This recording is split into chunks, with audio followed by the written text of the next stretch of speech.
Booga booga.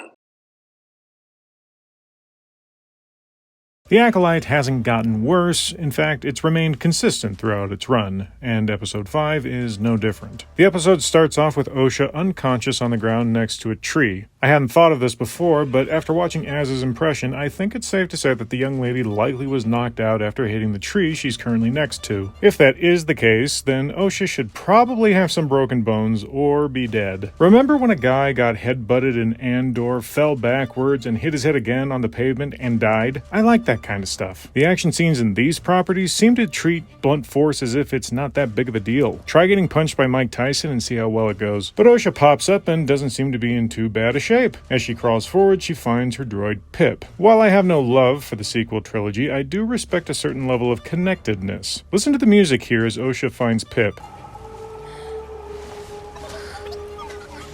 Pip. Sound familiar?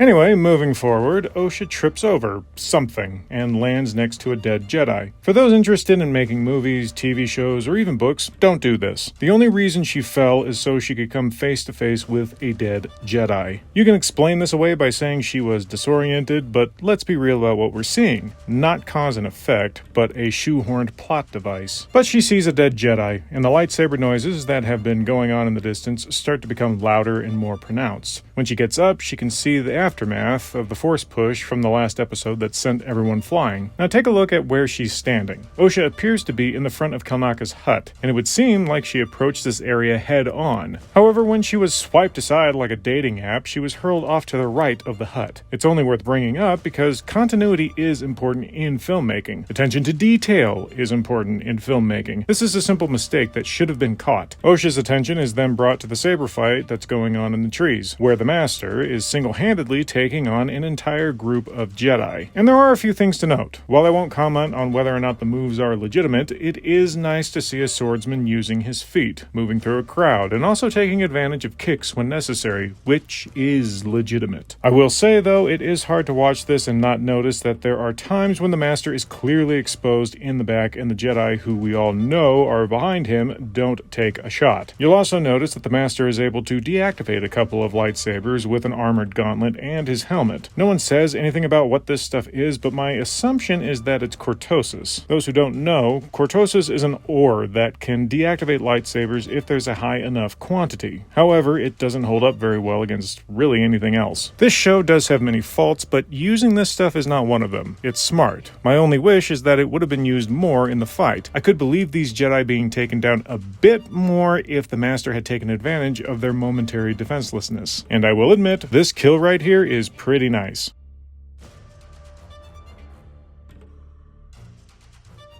During the fight, Yord is incapacitated by the Master. Just before the Master can finish off the Jedi, Osha hits him with her stun blaster, which does nothing. Why? I don't know. And please don't tell me it's because of the Force. That's proven incorrect later. But the shot is at least enough to get the Master's attention. Osha runs away and the Master pursues. Why he's interested in her? Maybe it's because of May? I don't know. Meanwhile, May is watching all this go down and starts looking for a weapon, finding Kelnaka's lightsaber. And I'm getting conflicting messages here. In the last episode, May said her loyalty is to Osha. This is such a pivotal concept that May decides it's better for her to turn herself in and her Master rather than follow through with her plan. But instead of stepping in when Osha is clearly in trouble, like I'm pretty sure she would do, she elects to remain hidden. Writers, directors, and actors all need to ask the same question. What does this character want? And what is this character doing to get what they want? If you boil this down, May wants to be with her sister. Logic would then follow that she would want to try and save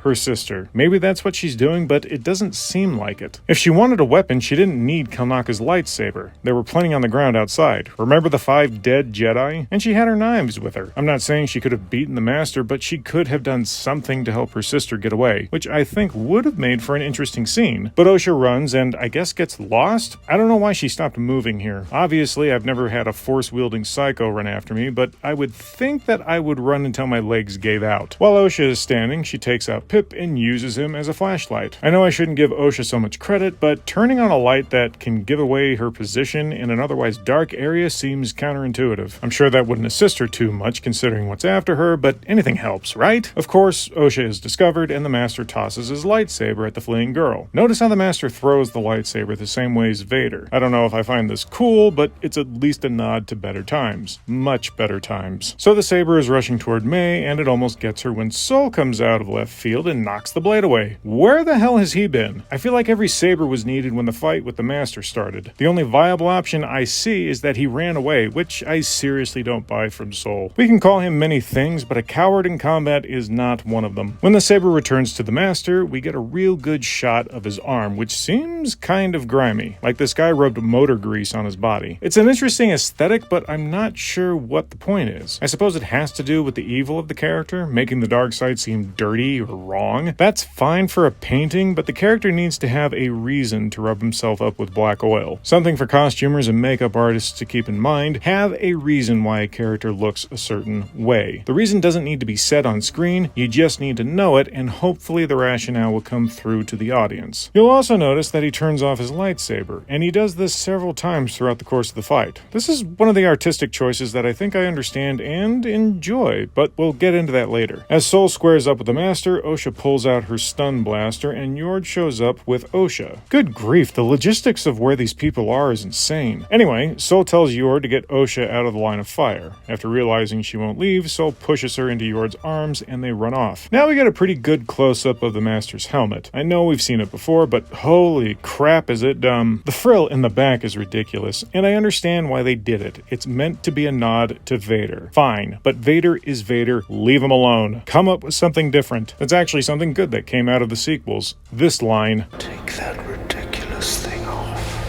Also, the size of the helmet is comical. This guy looks like a bobblehead. So, Yord is taking Osha back to the ship, and they just happen upon Basil. Good job, you found him. Osha tells Yord they need to go back, and Yord threatens to subdue Osha if he must. And you know what? This works for me. Yord is a rule follower, and though I really have no doubt that he'd want to go back with Sol to fight, he takes his orders seriously and follows through. This might not mean much to others, but this is at least consistency in a character, and I can appreciate that. His haphazard wielding of the lightsaber does make me nervous, though. Back with Sol, the two are still standing, facing one another. After Sol asks the masked figure who he is, the Master says, "You don't remember me." Sol does say he feels something familiar. Again, that whole force sense thing is so hit or miss in this show. It's annoying. Can Jedi sense things or not? Is it always on or not? But the two fight, and I like the one-handed nature of the Master here. It kind of has a wushu feel. Sol then gives this wonderfully dumb line. You carry a Jedi weapon, but you are no Jedi. I know Green Lady from the last episode made a comment about how it was clear that May was trained by a Jedi, but really? Being a Jedi means something. Typically, they don't kill one another, for starters. And if Sith isn't the first word that comes to mind, certainly Jedi would be low on the list. Cut to May exiting Kelnaka's hut, who promptly gets drop-kicked by Jeki. I was not expecting something like that, gotta admit. But like Sol, where has Jeki been this whole time? The two important Jedi were conveniently absent the opening fight. Alright, fine. But the two fight, and it isn't half bad.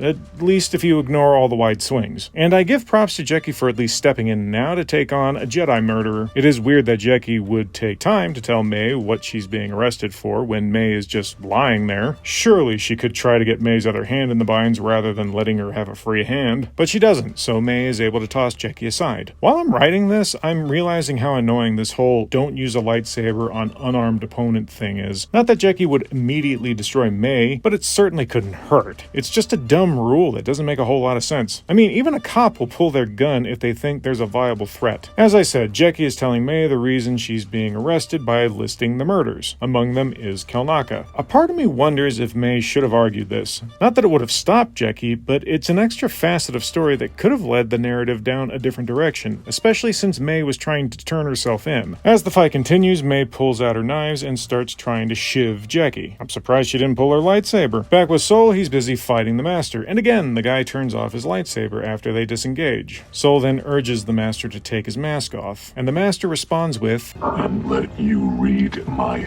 thoughts. No, no, no." I'm not an expert on cortosis, but I don't think it can mute force abilities. Anyway, Sol asks the master what kind of teacher hides his face from his pupil, and the master says, "You tell me." We all know by now that the witches on Brendok didn't all die due to a fire. Likely the Jedi showed up to help, the witches being the bastards they were, attacked, and the Jedi defended themselves. This comment alludes to Sol not telling Osha about everything that happened when her home burned down. Back with Jecki and May, the assassin is able to land a slice on the young Jedi, prompting her to let out a scream. This is heard by Yord and Osha, who stop, with Yord telling Osha that Jecki can handle herself. Back with Sol, the two keep up their fight, which looks fine right up until the VFX department missed this clash. The master then kicks Sol, and instead of finishing him off, the master leaves. You guys can tell me what you think of this. I'm not thrilled about it. It seems cliche to me. We then cut back to Yord and Osha. They haven't moved from this spot. In fact, this looks like it's a direct continuation of the previous scene with these two. You know, the more time goes on, the more I get the sense that time constraints for this show were a real pain in the ass. Not that that's an excuse for crappy storytelling, but this feels like this should have been a totally separate event. Maybe if Osha were to get tired and the fatigue from being tossed, chased, almost killed, and constantly moving catches up to her, this could cause her to stop. Then these two could have the following conversation. When they talk, Osha asks,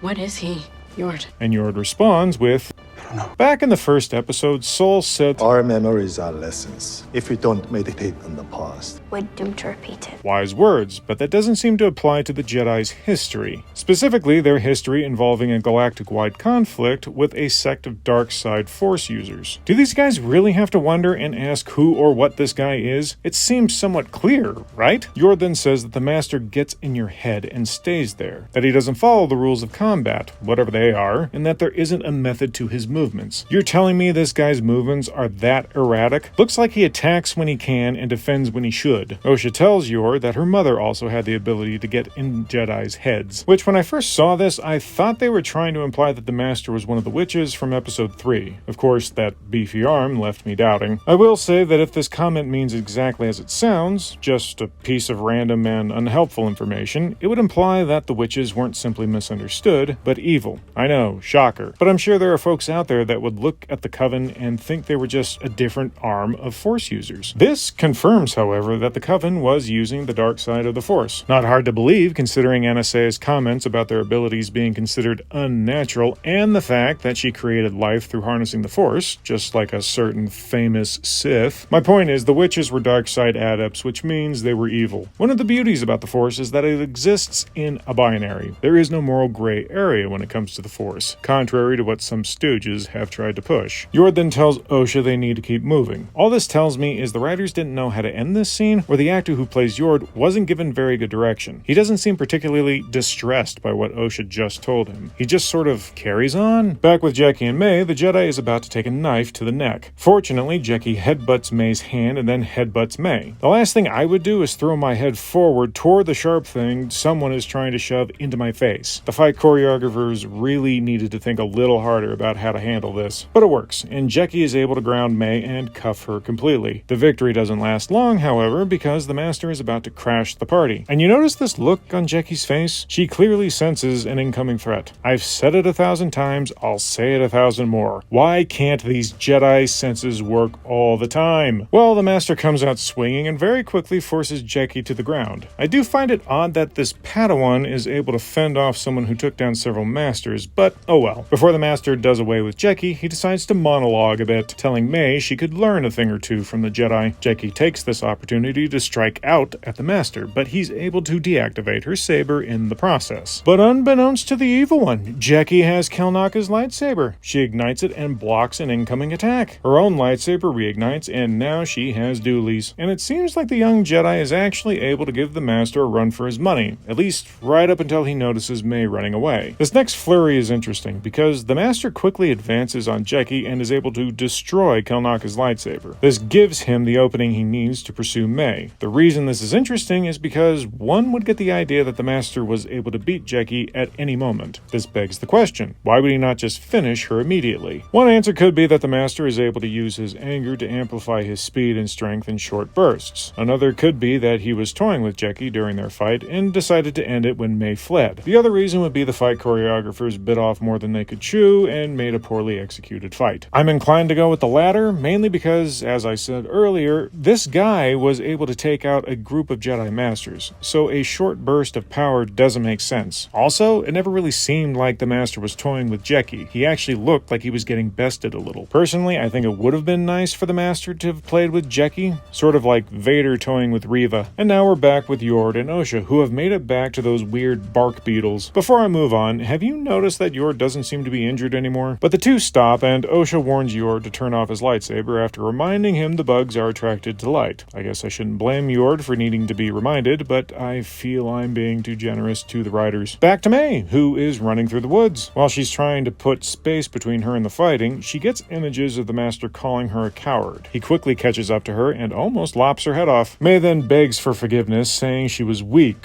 which the Master agrees, but instead of ending her, he decides to cut her binds and waits a few seconds before doing her in. For aspiring writers out there, don't ever let your heroes or your villains hesitate unless there's a good damn reason. Right here, there is no reason. This serves merely as a tool to get the bindings off May. But before the Master can strike, Sol pulls him away from May and into Jeki, who tries to slice him in half. Not a bad move. And the three go at it. And of course, Sol and Jeki are doing better than the group of Jedi from earlier. Why? Again, I think it all comes down to the fight choreographers who weren't paying attention. That, or the writers actually wrote this in the script. While all this is going on, May is standing back and watching, but she does try to run away when she can. Oddly enough, the one word that comes to mind is coward. I think the Master was right. Cut to Osha, who can hear young May's voice calling her name. Osha then tells Yord that they have to go back because the Master is going to kill everyone. Okay, I don't think Osha should have needed the Force to get this insight. I guess this could mean she's certain that the Master will win the fight, but that seems irrelevant. Yord is supposed to take her back to the ship regardless of who wins. That actually seems like a valid strategy thanks to Sol. If they were to get back to the ship, they could send a transmission to Coruscant, and maybe, just maybe, the return of the Sith wouldn't be so implausible to Ki-Adi-Mundi. But Osha gets an idea. She's going to turn on her flashlight and get the bark beetles to follow them, and for some reason, Yord agrees. Meanwhile, Sol and Jeki are doing their thing. Sol's lightsaber gets deactivated by a headbutt, but that doesn't stop the Jedi from tossing the Master like a ragdoll. After getting thrown, Jeki jumps in and starts hammering away at the Master's helmet, which does break off. Something to note about the Cortosis is that it was depicted at times in the legend material as being very flimsy. As soon as the helmet falls, the Master disconnects his lightsaber, giving himself a lightsaber dagger, which he quickly uses to put 3 holes in Jeki's chest. I gotta be honest, I wasn't expecting this, and bravo to the show for doing it. I'm sure many people saw this coming, but I'll explain why I didn't in a few minutes. I also really like how this part of the fight ends. I won't claim to be an expert, but I have been in some duels, and they always end abruptly. There's nothing epic about them, someone just moves in the right place at the right time. I also want to point out the look on Jeki's face, that sort of shocked and dead stare. Well done to Miss Keene on her performance. However, it's odd that having been someone who was clearly proficient with 2 sabers, she couldn't see this coming. It isn't like she didn't see the dagger get pulled out. Seems like it would have been easily defended against. But she dies, revealing the face of the Master. And wouldn't you know it, it's Jason Mendoza. It's Jason Mendoza.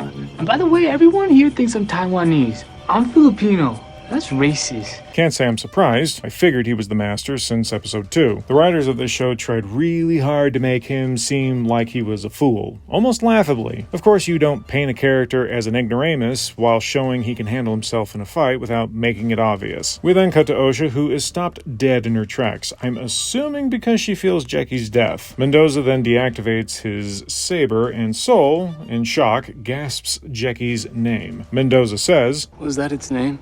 There are several ways I could take this. I suppose the easy way is that this is a Sith who is demeaning the life of a Jedi. The other way is Mendoza is xenophobic. Wouldn't be the first time Star Wars did this. Before the retconning of what is now called the Legends material, the Empire was extremely xenophobic. That's one of the reasons Thrawn was intriguing. And I do want to point out again the fact that Mendoza deactivated his lightsaber. I get the feeling this is supposed to symbolize the fact that the Sith are supposed to remain hidden, so they never ignite their lightsabers. It's almost like a pre-programmed programmed response. So it's kinda neat. Now, Sol seems like he's fuming at this point and says her name was Jackie. Mendoza shrugs and basically blames Sol for Jackie's death. That seems to be a through line when it comes to these two. Mendoza has been goading Sol almost the entire time, presumably to prove to Sol that they aren't that different. While this isn't as overt, there are parallels between these heckles and what both Dooku and Vader did during their duels. It tickles me to think about this, but there is a form of combat in Star Wars called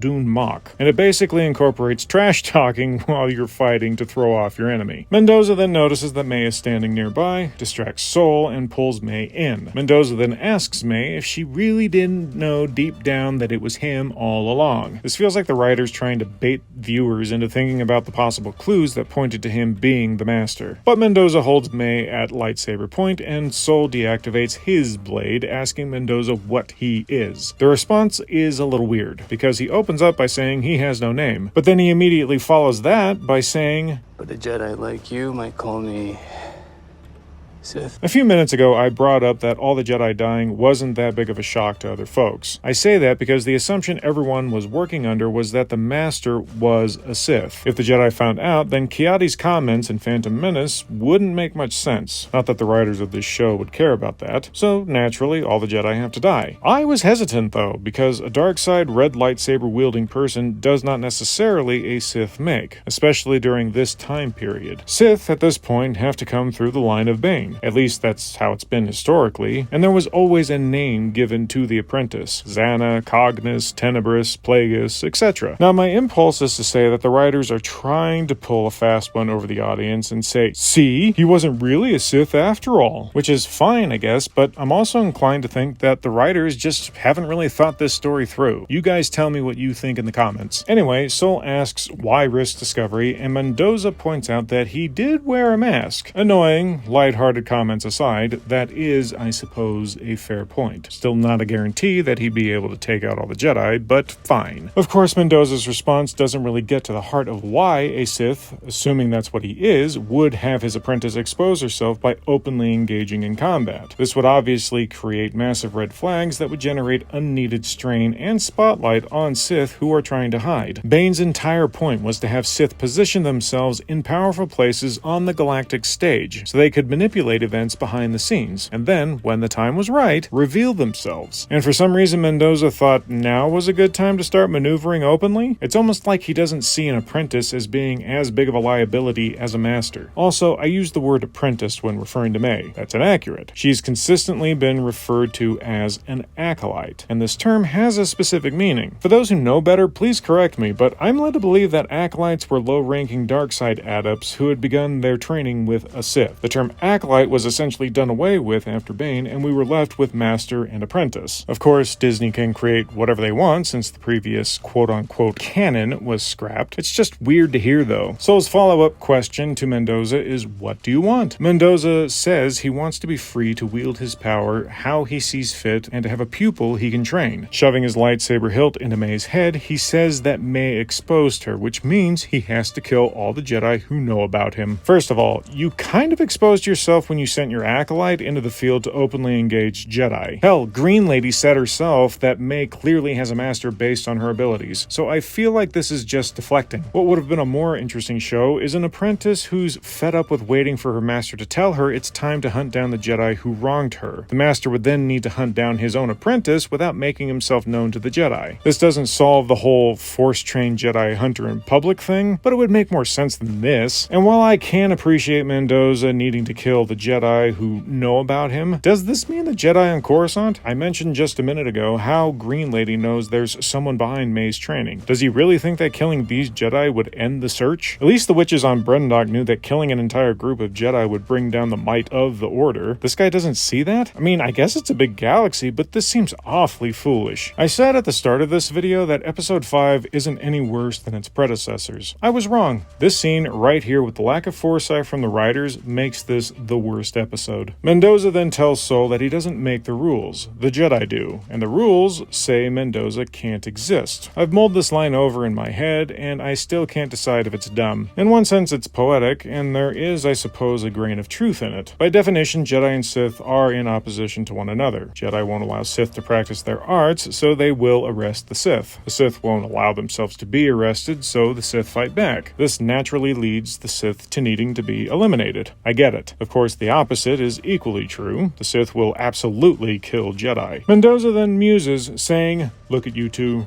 right back where you started." I have no idea what he means. I really don't see the parallel here with what happened on Brendok, assuming that's what he's referring to. Suddenly, Mendoza's helmet flies away and into the hand of Yord. The Jedi slashes at Mendoza, who blocks the blade with his gauntlet, causing Yord's lightsaber to shut off. Yord returns the favor by disrupting Mendoza's lightsaber with the helmet. Nice move. Well done. The two are in a bind, with Yord recognizing Mendoza from the Olega Temple. Taking advantage of Yord's lapse in defense, Mendoza disables Yord and snaps his neck. Holy crap. I've never seen that in Star Wars. Gotta tell you, the brutality shocked me. Yes, it's difficult to just break someone's neck, but I'll let it slide because the Force can enhance someone's strength. It's a shaky argument, I know, but whatever. Also, notice the lack of horror on Osha's face here. Jeki and Yord are lying on the ground, dead, and we get this telephoned look from the actress. I haven't mentioned much about the acting from Amandla Stenberg, mainly because she's been unforgettable throughout the run of the show. And it's not that she's overshadowed by the other actors, she's just forgettable. Anyway, May tries to run away again, stops running to look at Osha again, but this time Osha lands her hit with the stun blaster. Sol, getting fed up with Mendoza, goes bare knuckles and beats the crap out of him. I guess the writers are trying to convey that Sol is using his anger and is succumbing to the dark side. In another show, I could have bought this, but in a way, this seems like it came out of nowhere. They've been trying to pepper Sol losing his temper throughout the episode, but it just doesn't work for me. A slow burn where we see Sol getting increasingly more unhinged as the season went on could have been fun, with the Jedi being literally confronted with his past, culminating in Mendoza pushing his buttons. I'm sure that was what the show was trying to convey, but the actor, a guy who I would love to praise, was not able to sell this, provided that was the writers' and directors' intention. At any rate, Sol would have had to have done something wrong for any of this to make sense, so who knows. So Sol has his lightsaber to Mendoza's head, and Osha stops Sol from ending the apparent Sith, because killing unarmed people isn't the Jedi way. We get it. Mendoza points out to Osha that this is the real Sol, an angry, violent man, probing Osha as to why she would defend and trust a man who had done so much to her. Sol then exclaims that Mendoza's mind is twisted by darkness, but you see, Mendoza has simply accepted his darkness while Sol tries to suppress it. Getting a hold of his senses, Sol steps back from his adversary. No bindings, no force hold, he just backs up. Doesn't seem very smart. Osha then notices the flying bark beetles overhead and warns Sol, who turns off his lightsaber. Osha then turns on her flashlight and is able to attach it to Mendoza's back. The guy who bested several Jedi at once got surprised by a girl with a flashlight. I'll leave it to you guys to tell me if this makes sense. The illumination and the flailing from Mendoza get the attention of the local wildlife, who start attacking Mendoza. Eventually, he's lifted and taken away. And the first thing out of Osha's mouth is, why did he say that? I'm not saying it's a bad question, but it's weird how quickly people are able to reorient themselves after something insanely traumatic happening in this show. Sol says he'll explain everything to Osha, but before he can tell her anything, Osha's stun blaster gets ripped from its holster and flies into May's hand, who shoots Sol and knocks him out. Remember earlier when Mendoza took a stun hit and just shrugged it off? For some reason, Sol is unable to do the same. I give this thing working on May a pass because she's weaker than Mendoza, but assuming Mendoza could take a hit from a stun blaster and be fine, why can't Sol? I guess he's too tired. But Sol is knocked out, and because I'm guessing the crew forgot to film the next scene, we cut to a different location where Osha and May have a conversation. There isn't really a reason for them to have moved their talk. Anyone who is anyone is either dead or unconscious. But the two talk, and May tells Osha that everything she did was done for Osha and their family. Again, another parallel with what Anakin tells Padme in Revenge of the Sith. And Osha has a pretty good response, saying that everything May has done has always been for herself, and I genuinely think that's the case. If I look back to their childhood, May is oblivious to the fact that she and her sister are not the same person. Considering the fact that May was never really able to grow up, it wouldn't surprise me if this kind of thinking carried over into adulthood. Of course, May doesn't see it that way. According to her, the Jedi got what they deserved. To her, the Jedi are invaders, kidnappers, and megalomaniacs. And again, Osha points out that May started the fire that nearly killed her. May's response is ridiculous, saying the Jedi have brainwashed Osha against her. I half expected Osha to yell, "You have done that yourself!" At a certain point, these nods and winks don't feel like appreciation for what came before so much as desperate attempts to get attention while not being able to come up with your own material. But May embraces Osha, telling her it's okay and to choose her over the Jedi, and that she can help Osha return to herself. Not that everything else wasn't a big enough clue, but this is really the point that sells the fact that May is insane. It's like May is numb to their childhood, twisting it to fit whatever narrative suits her. She's a lot like Eric Cartman in that way. Of course, we need to get the obligatory one-shot that shows the showrunners were able to get both characters played by the same actress in the same frame. I'm not saying there isn't skill involved, but who really cares at this point? Osha, however moved she may be, isn't taken in, electing to try to subdue May and arrest her. May is able to reverse the hold and tells Osha that her master was false. This next round of dialogue is annoying. Osha tells May the Jedi gave her a life. May shoots back that the life isn't much of a life at all. It's one devoid of family and love. Why is this annoying? Because no one is dealing with the real issue. May keeps telling Osha that Soul and the Jedi are evil, but she doesn't bother to give specifics. Does she know why Soul is false? She seems to know something about the Jedi Osha doesn't. Is all of her outlook based completely on the Jedi just showing up when she was a kid? People can have negative associations with concepts, ideas, and people based on surrounding events. In this case, May can associate the Jedi showing up with her home burning down, which would be a negative association. But cognitively, she would know that she is the one who burnt down the Coven and killed everyone. If the Jedi were more involved, I don't know, maybe share that information rather than talking past one another? Osha is at least able to point at specific things that Osha can't deny based on her experience. May just says the Jedi suck but doesn't explain what it is they did. If the Jedi killed all the witches before the fire could do anything, say so! The writers in this show, instead of having their characters respond the way anyone would, elect to thin out the story through stupid actions. In the words of Hannibal Lecter, "Get to the point." it's also worth noting that May accuses the Jedi of creating lives that have no purpose. I don't get it. May would have to live under a rock to think of something so dumb. That's like saying this show doesn't have a plot. It's poorly executed, but it certainly has one. But Osha elbows May and advances. May fires a force push at Osha, which sends her back and knocks her unconscious. I'm noticing a trend with her. May then picks up Yord's lightsaber. Wait, where the hell are they? Even if they were in the vicinity of where Yord died, the guy was killed like 50 feet away. Why is this lightsaber sitting here? But May uses it to give herself a haircut. And this, dear friend, is why Osha and May's hair hasn't changed significantly in 16 years. So we can have a payoff with May impersonating Osha. Cut to Mendoza killing the rest of the bark beetles. He drops down and begins walking off. But not before Basil can make an appearance. You know, just in case you forgot. Back with Soul, May, disguised as Osha, approaches the waking Jedi. Good timing. Telling him that May ran away. May then beckons Soul to return back to the ship with her. Remember how in the first episode, Soul was able to feel Osha's presence when she ran into the snowstorm? Remember how he was able to track her through a blizzard based solely on his ability to sense her in the Force? I feel like my gripe here is self-explanatory. Never mind the fact that May has a white swirl on her forehead and Osha doesn't. But the two head back to the ship, leaving all the Jedi and their weapons where they lay. And I know he's one guy, but seriously, you couldn't do anything about this? It's not like there's going to be much left in a few hours. The local wildlife is going to have a luau. Once they return to the ship, we see that Basil is tracking May. I guess this is how she'll get found out?